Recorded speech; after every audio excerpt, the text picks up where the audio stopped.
Hi, in this video I will show you how to use Holori custom dashboards to make your Holori experience even better. For that, go to the left and click on custom dashboards. A custom dashboard is a collection of widgets that you can personalize to make sure that the software looks like exactly what you want.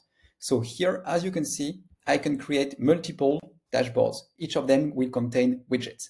So now let's see how to create your first dashboard. So here on the right, click on new custom dashboard. When you create it, you can give it a name. So today we'll call it demo.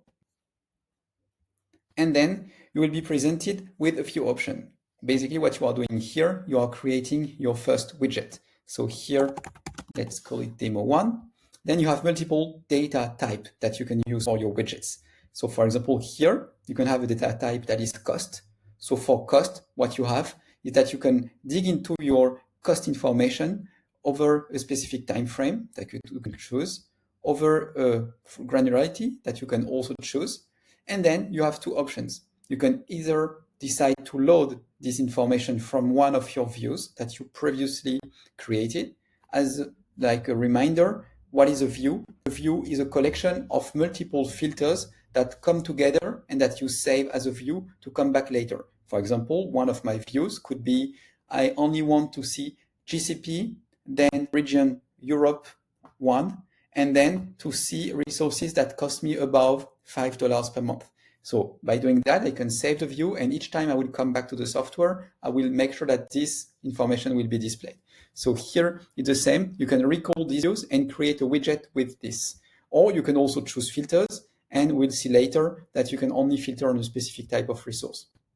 Then, of course, for the graph that you are creating for your widget, you can choose the display option. So it can be a bar, it can be a line, it can be a pile. So there are multiple options that are available.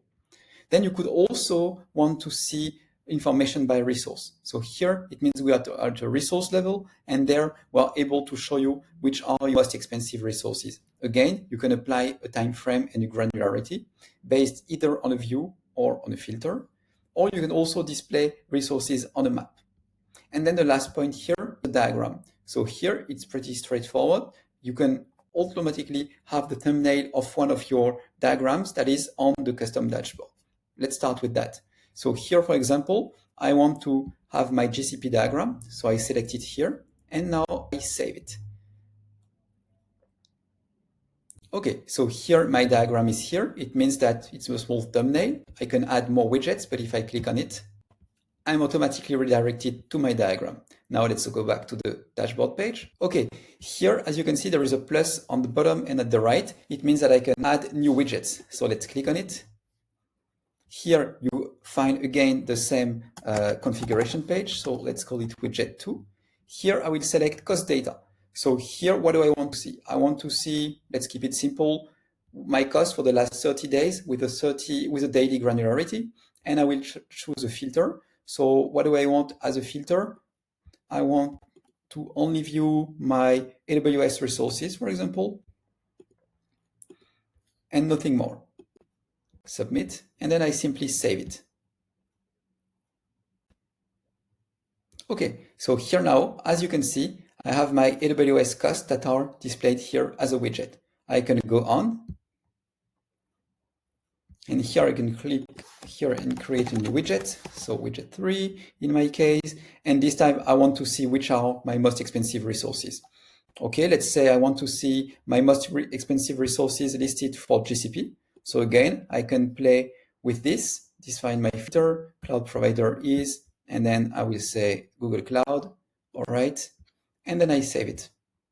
I'm presented with my 3 widgets, the one with my diagram, the one with my AWS cost, and the one with my GCP individual resources ranked by cost. So this is my custom dashboard. I can add more widgets if I want. So the goal is really that you can make it as you wish. Now, if I want to delete a widget, I can simply click here. I can either edit it, so I will be able to change the data, or I can remove it, and then I will be able to create new ones if I like.